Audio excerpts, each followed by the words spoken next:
Дорогие друзья, мне хотелось бы обратиться к многим людям, верующим и неверующим, для того, чтобы высказаться в защиту и поддержку так называемых малых работников храма. Это технички, это работники иконной лавки.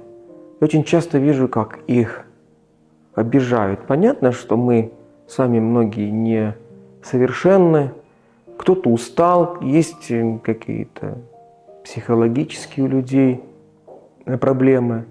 Но когда к ним начинают относиться потребительски, вот сколько жалоб было, вы должны то, вы должны работать круглосуточно, вы должны раздавать святую воду круглосуточно. Поймите, что у людей тоже есть свои семьи, у людей есть дети. Относитесь к ним как к людям. А сколько в лавке приходится выслушивать им оскорблений от людей, которые пришли к Богу и расталкивают всех: отойдите и уйдите, я иду к Богу. Как вы думаете, такой путь к Богу приближает ли вас к Нему? Понятно, я понимаю, что некоторые жалуются на грубость со стороны работников, но когда практически весь день они трудятся в таком потоке негатива,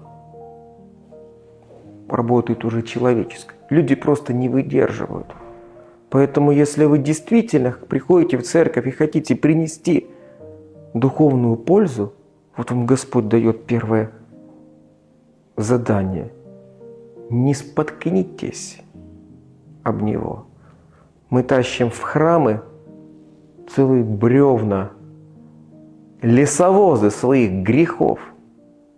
И начинаем спотыкаться о сучки не таких священников, не таких техничек, не таких продавцов иконной лавки.